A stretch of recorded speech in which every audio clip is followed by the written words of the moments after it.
അപ്പോൾ സിനിമയിൽ അത്രയും മോശമാണോ എന്നല്ല. സിനിമയിൽ ഒരു സിനിമയുടെ ഷൂട്ടിംഗ് നടക്കുക എന്ന് പറയുമ്പോൾ സാധാരണ നമ്മളിപ്പോൾ സർക്കാർ സ്ഥാപനം എന്നൊക്കെ പറയുമ്പോൾ അവിടെ രാവിലെ വരുന്നു, വൈകുന്നേരം തിരിച്ച് വീട്ടിൽ പോകാം. അത് ഹോസ്പിറ്റലാണെങ്കിലും മറ്റേത് തൊഴിലിടും. പക്ഷേ സിനിമയിൽ അങ്ങനെയല്ല. സിനിമയിൽ ഒരു പടം ചിലപ്പോൾ 40-45 ദിവസം ഇവർ ഒന്നിച്ചാണ് അഭിനയിക്കുന്നതും ഇടപഴകുന്നതും എല്ലാം ഒന്നിച്ചാണ്. അപ്പോൾ സ്വാഭാവികമായും അവിടെ കുറേ കൂടെ ഫ്രീഡം അധികമാണ്. അങ്ങനെയുള്ളൊരു രംഗമാണല്ലോ ഇത്. അപ്പോൾ അതുകൊണ്ട് തന്നെ ഒരു സംശയ കണ്ണോ അല്ലെങ്കിൽ മറ്റുള്ളവർക്ക് ചൂഷണം ചെയ്യാൻ കുറച്ചുകൂടി ഒരു വലിയ പ്ലാറ്റ്ഫോമോ തുറന്നു കൊടുക്കുന്നുണ്ടാകാം.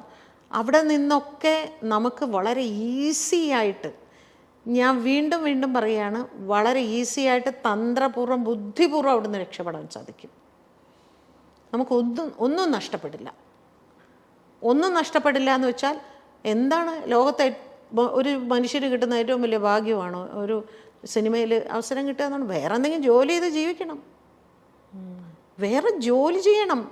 കൈയും കാലും നല്ല സ്വാധീനമുണ്ടെങ്കിൽ ഞാൻ എന്ത് ജോലി ചെയ്തും ജീവിച്ചോളാം, എനിക്ക് ഇങ്ങനെയുള്ള എന്ന് തീരുമാനിക്കാനുള്ള സ്വാതന്ത്ര്യമുണ്ട്. അത് തീരുമാനിക്കണം. ചില കുട്ടികൾ ഭയങ്കര പാഷനായിട്ട് ഇതിലേക്ക് വരും. അവർക്ക് ഇതല്ലാതെ വേറൊന്നും ചെയ്യാൻ അറിയില്ല എന്നാണ് അവർ സ്വയം വിചാരിച്ചുകൊണ്ടിരിക്കുന്നത്. ഞാനിവിടെ നമ്മൾ ജനിക്കുമ്പോൾ നമ്മൾ പിന്നെ നടനാവും നടിയാവും എന്നും പറഞ്ഞുകൊണ്ടാണോ ജനിക്കുന്നത്? അല്ലല്ലോ. അത് പിന്നീട് നമുക്ക് അതിലേക്ക് ഒരു അട്രാക്ഷൻ വരുന്നു. റിയൽ സിനിമയോട് സത്യസന്ധമായ പാഷൻ ഉണ്ടെങ്കിൽ ആർക്കും നമ്മളെ ചൂഷണം ചെയ്യാൻ പറ്റില്ല. ആർക്കും നമ്മളെ ചൂഷണം ചെയ്യാൻ പറ്റില്ല. നമുക്ക് ഫേമസ് ആണ് നമ്മുടെ ലക്ഷ്യമെങ്കിൽ, സാമ്പത്തികമാണ് നമ്മുടെ ലക്ഷ്യമെങ്കിൽ, എല്ലാവർക്കും നമ്മളെ എളുപ്പം ചൂഷണം ചെയ്യാം. അതാണ് ചേച്ചി കലയെ യഥാർത്ഥ കല നമുക്കുണ്ടാവണം, കഴിവുണ്ടാവണം എന്ന് പറയുന്നതിന് അർത്ഥം. Okay, clear. അടുത്ത ചോദ്യം. മലയാള സിനിമയെ ഭരിക്കുന്ന ഒരു പവർ ഗ്രൂപ്പ് ശരിക്കും അതൊരു മിഥ്യയാണോ? അങ്ങനെ ഒരു സംഭവം ഉണ്ടോ? ഉണ്ട്. അതില്ല എന്ന് ഞാൻ പറയുമൊന്നുമില്ല. അതൊക്കെ ഉണ്ട്. അതിൽ പെണ്ണുങ്ങളും ഉണ്ട്, ആണുങ്ങൾ മാത്രമല്ല. നമ്മൾ ആ പട്ടം ആണുങ്ങൾക്ക് മാത്രം ചാർത്തി കൊടുക്കേണ്ട ആവശ്യമില്ല, സ്ത്രീകളും ഉണ്ട്. പല പല രീതിയിലാണെന്നോ. ഞാൻ ഒരു കാര്യം പറയാം. ഇപ്പോൾ നമ്മൾ നടന്മാരെ എടുക്കുകയാണെങ്കിൽ ഇപ്പോൾ ഒരുവിധപ്പെട്ടതിനൊരു 7-8 നടന്മാർ വരെ നമ്മൾ മലയാളികൾ മുഴുവൻ പറഞ്ഞ് രണ്ട് പേര് എന്ന് പറയും. മോഹൻലാലിൻ്റെയും മമ്മൂട്ടി അങ്ങനെയൊന്നുമല്ല. അതല്ലാത്ത നടന്മാരുണ്ട്. എനിക്ക് ഇന്ന നായിക മതി, എനിക്ക് ഇന്ന ക്യാമറ മതി, ഇന്ന സ്ക്രിപ്റ്റ് മതി, ഇന്ന ആളുടെ കഥ വേണ്ട എന്നൊക്കെ പറയുന്നുണ്ട്. കാരണം എല്ലാവർക്കും തിയേറ്റർ മാർക്കറ്റുണ്ട്. ഇതിനെല്ലാം നിർമ്മാതാക്കളും സംവിധായകരും ഓക്കേ എന്നും പറയുന്നുണ്ട്. അപ്പോൾ എങ്ങനെയാണ് അവർ പ്രമുഖരാകുന്നത്? ആർക്കൊക്കെ ഇതിൽ കൈയുണ്ടെന്നൊന്ന് ആലോചിച്ച് നോക്കൂ. തിയേറ്ററുകാർക്കുണ്ട്, ചാനൽ OTT പ്ലാറ്റ്ഫോമിനുണ്ട്, പിന്നെ പ്രൊഡ്യൂസേഴ്സിനുണ്ട്, ഡയറക്ടേഴ്സിനുണ്ട്. എല്ലാവരും കൂടിയാണ് അവരെ പ്രമുഖരാക്കുന്നത്. അയ്യോ, അങ്ങേരില്ലാതെ പറ്റില്ല. അപ്പം അങ്ങനെ ഒട്ടുമിക്ക നടന്മാർക്കും അങ്ങനെ സജഷൻസ് ഉണ്ട്. പക്ഷേ ഒരിക്കലും ഒരു നടിക്ക് എനിക്ക് ഇന്ന നായകൻ വേണം എന്ന് പറയാനുള്ളൊരു പവർ ഇവിടെ ഇല്ല. പക്ഷേ പിന്നെ എങ്ങനെ ഇതിൽ സ്ത്രീകൾ പ്രമുഖരാകുന്നത് എന്ന് ചോദിക്കും. അതെങ്ങനെയാണെന്ന് വെച്ചാൽ ചില നടിമാർ പറയും എനിക്ക് ഇന്ന മേക്കപ്പ് മാൻ മതി, അല്ലെങ്കിൽ ഇന്ന മേക്കപ്പ് ആർട്ടിസ്റ്റ്, അത് മെയിൽ ഓർ ഫീമെയിൽ, അല്ലെങ്കിൽ ഇന്ന ഹെയർ ഡ്രസ്സർ മതി. അപ്പോൾ പ്രൊഡ്യൂസർക്ക് ഇഷ്ടമുള്ള അല്ലെങ്കിൽ കമ്പനിക്ക് ഇഷ്ടമുള്ള ഒരു ഹെയർ ഡ്രസ്സറെയോ ഒരു മേക്കപ്പ് മാനെയോ അവർക്ക് വെക്കാൻ പറ്റില്ല.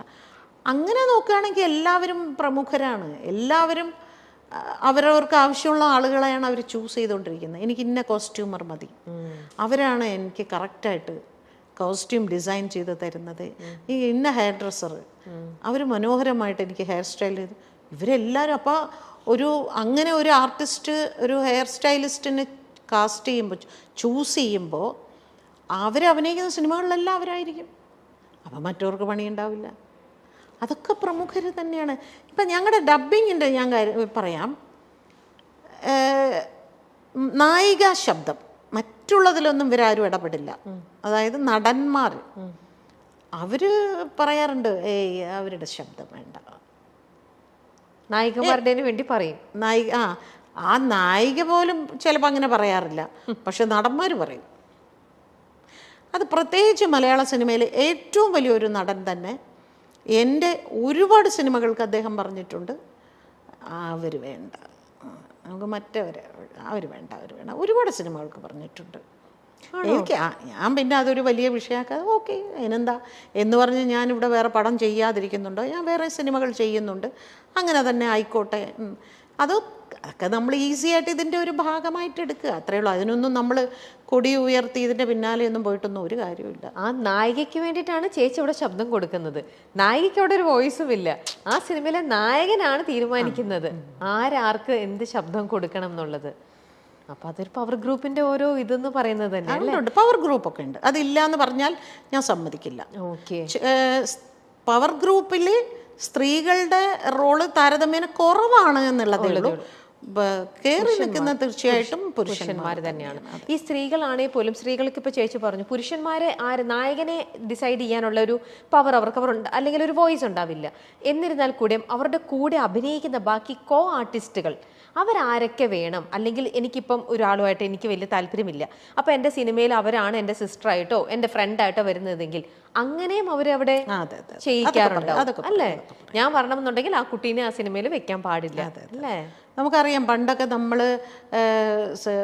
പ്രേം നസീർ സാറിൻ്റെ കാലത്തൊക്കെ നസീർ സാറ് ഷൂട്ടിംഗ് സെറ്റിൽ പോയിരിക്കുമ്പോഴാണ് ഓരോ ആർട്ടിസ്റ്റിന് ഇതിലേത് കഥാപാത്രമാണ് ചെയ്യുന്നത് എന്ന് സാറ് ചോദിക്കുമ്പോഴാണ് സാറിന് അറിയുന്നത് സാറിൻ്റെ അനിയത്തിയായിട്ട് അവരാണെന്ന്. ഇന്നങ്ങനെയല്ല. ഇന്ന് ഇവർ പറയും എൻ്റെ അനിയത്തി ആരാകണം, എൻ്റെ ചേച്ചി ആരാകണം, എൻ്റെ അമ്മ ആരാകണം, എൻ്റെ കാമുകി ആരാകണം, ഇതെല്ലാം അവർ പറയുന്നതനുസരിച്ച് തന്നെയാണ് പോകുന്നത്. പക്ഷെ അതൊന്നും ഒരു നിയമം കൊണ്ടൊന്നും അതൊന്നും മാറ്റാനൊന്നും പറ്റില്ല. പക്ഷെ അത് മലയാളത്തിൽ മാത്രമല്ലല്ലോ ഇപ്പൊ ഉള്ളത്, ഇവിടെ കുറവാ അല്ലേ? പുറത്തേക്കൊക്കെ ഇവിടെ കുറവാണ്. അവിടെ ഏത് തിയേറ്റർ റിലീസ് ചെയ്യണമെന്ന് വരെ അവര് തീരുമാനിക്കും. ഏത് പിന്നെ സെന്ററിലേക്ക് ഇത് പോണം, എവിടെയൊക്കെ പോണം, ഇത് എങ്ങനെ റിലീസ് ചെയ്യണം, എന്ന് റിലീസ് ചെയ്യണം എന്ന് വരെ അവർ പറയും. ഇവിടെ പക്ഷെ അത്രയായിട്ടില്ല. നമ്മുടെ പവർ ഗ്രൂപ്പ് ഇനിയും അവരുടെ ലെവലിൽ വളരേണ്ടിയിരിക്കുന്നു. ഓക്കെ, സിനിമാ മേഖലയിൽ നടക്കുന്ന പ്രശ്നങ്ങൾ പുറത്തു വരുന്നത് മറ്റു മേഖലകളിലും നവീകരണത്തിന് വഴിതെളിക്കുമോ? സിനിമയിൽ വരുന്നത് മറ്റു മേഖലകളിൽ നമ്മുടെ ഇപ്പം നടന്നുകൊണ്ടിരിക്കുന്ന സംഭവം സിനിമയിൽ മാത്രമുള്ളതല്ലല്ലോ. ഈ സംഭവങ്ങളൊക്കെ വേറെ ഏത് ഇൻഡസ്ട്രിയിലും വേറെ എല്ലാ മേഖലകളിലും ഉള്ളതാണ്. അല്ല, ഇതുപോലെ ഒരു കമ്മിറ്റി എല്ലാ മേഖലയിലും വരണം എന്ന് എനിക്കൊരാഗ്രഹമുണ്ട്. രാഷ്ട്രീയത്തിൽ ഒരു കമ്മിറ്റി കൊണ്ടുവരണം. എത്രമാത്രം ഇത്തരത്തിലുള്ള പ്രശ്നങ്ങൾ അവിടുത്തെ സ്ത്രീകൾ അനുഭവിക്കുന്നുണ്ട് പറയണം. അതുപോലെ ആശുപത്രികളിൽ, ജോലി സ്ഥലങ്ങളിൽ, പിന്നെ ഈ പറയുന്ന സർക്കാർ, ഇവിടെയൊക്കെ ഇതുപോലെ ഓരോ കമ്മിറ്റി വെക്കട്ടെ. അപ്പോൾ അറിയാം. ഇപ്പോൾ സിനിമയാണല്ലോ ഏറ്റവും അധികം ചെളിവാരി എറിഞ്ഞുകൊണ്ടിരിക്കുന്നത്. ഇനി മീഡിയയ്ക്കുള്ളിലും വരണം. സ്ത്രീകൾ പ്രതികരിക്കാൻ മടിക്കുന്നത് ഭീഷണിയെയും വെല്ലുവിളികളെയും പേടിച്ചാണെന്ന് കരുതുന്നുണ്ടോ? ഭീഷണി ഉണ്ടാവും, ഡെഫിനറ്റ്ലി ഉണ്ടാവും അല്ലേ? അതുകൊണ്ട് തന്നെ ഞാൻ നേരത്തെ പറഞ്ഞ കാര്യത്തിലും ഉണ്ട്. ഒരു വിരട്ടലൊക്കെ എല്ലായിടത്തും ഉണ്ടാവും. ഇപ്പോൾ ഞാനിപ്പോൾ ഇവിടെ വന്നിരുന്ന് തുറന്ന് സംസാരിക്കുന്നതിന് എനിക്ക് എൻ്റെ ജീവിതത്തിൽ ഞാൻ ആദ്യമായിട്ടാണ് ഈ ഹേമ കമ്മിറ്റി റിപ്പോർട്ട് വന്നതിന് ശേഷം എൻ്റെ പ്രതികരണങ്ങൾ കൊണ്ട് എനിക്കിപ്പോൾ നിരന്തരം ഭീഷണി ഫോൺ കോൾസ് വരുന്നുണ്ട്. ഇത്രയും കാലം എനിക്ക് ഈ അനുഭവം ഉണ്ടായിട്ടില്ല. പക്ഷേ ഇപ്പോൾ അത് IT സെല്ലിലേക്ക് അങ്ങോട്ട് കൊടുക്കുമ്പോൾ ഇവർ നോക്കിയിട്ട് വരണം, ആന്ധ്രാപ്രദേശിൽ നിന്ന് വരുന്നു, മഹാരാഷ്ട്രയിൽ നിന്ന് വരുന്നു. ഇന്നലെ രാത്രി 12 മണിക്ക് വന്നത് വെസ്റ്റ് ബംഗാളിൽ നിന്ന്. എന്ത് വിളിക്കുന്ന ചേച്ചി? വെട്ടിക്കളയും, കൊന്നുകളയും, അടിക്കും എന്നൊക്കെ പറഞ്ഞാണ് ഈ വിളിക്കുന്നത്. അവിടുന്ന് വിളിക്കുന്നവരെല്ലാം മലയാളികൾ തന്നെ, മലയാളികളാണ് വിളിക്കുന്നത്. അതാണ് രസം. നല്ല മനോഹരമായ മലയാളത്തിൽ സംസാരിക്കുന്നു. ഇന്നലെ വിളിച്ച് എന്നെ ഭീഷണിപ്പെടുത്തത് നീ ഡ്രഗ് മാഫിയക്കെതിരെ ഇറങ്ങുമോടി എന്ന് ചോദിച്ചുകൊണ്ട്. ഞാൻ പറഞ്ഞില്ലേ മലയാള സിനിമയിൽ അതിനാണ് എനിക്ക് ഭീഷണി വന്നത്. പൊതുവേദിയിൽ വാക്പോരുമായി പാർവതി തിരുവോത്തും ഭാഗ്യലക്ഷ്മിയും. WCCയുമായി ബന്ധപ്പെട്ടാണ് ഇരുവരും തമ്മിൽ വാക്ക് തർക്കമുണ്ടായത്.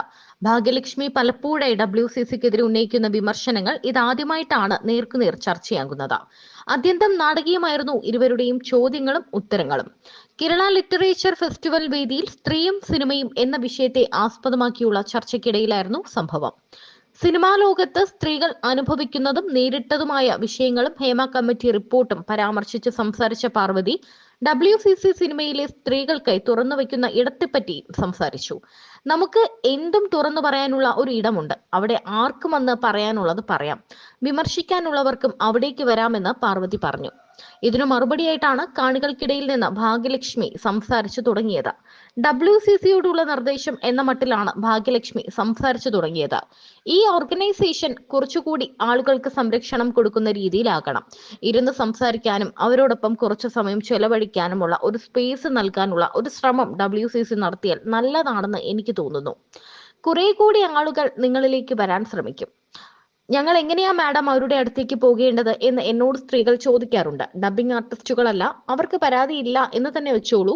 ചോദിക്കുന്നത് മറ്റൊരുപാട് ആർട്ടിസ്റ്റുകൾ, ടെക്നീഷ്യൻസ് ആയിട്ടുള്ള സ്ത്രീകൾ, അങ്ങനെ പലരും. ഞങ്ങൾ എങ്ങനെയാ മാഡം അങ്ങോട്ട് പോകേണ്ടത്, ആരുടെ അടുത്തേക്കാണ് പോകേണ്ടത് എന്ന് ചോദിക്കുന്ന ഒരു ചോദ്യം ഇവിടെ നിൽക്കുന്നുണ്ട്. അപ്പോൾ അതുകൂടി ഒന്ന് നിങ്ങൾ പരിഗണിക്കണം എന്നുകൂടിയാണ് എനിക്ക് ഇത്രയും ആളുകളുടെ മുന്നിൽ വെച്ച് നിങ്ങളോട് പറയാനുള്ളത്. ഞാൻ ഇവിടെ വെറുതെ ഇരുന്ന് കേട്ടിട്ട് പോകാം എന്ന് കരുതി തന്നെയാണ് വന്നത്. പക്ഷേ എനിക്ക് അങ്ങനെയല്ല തോന്നിയത്. എന്റെ ഭാഗത്ത് നിന്നുള്ള ഒരു സജഷൻ ഉണ്ടാകണം എന്ന് ഭാഗ്യലക്ഷ്മി പറഞ്ഞു.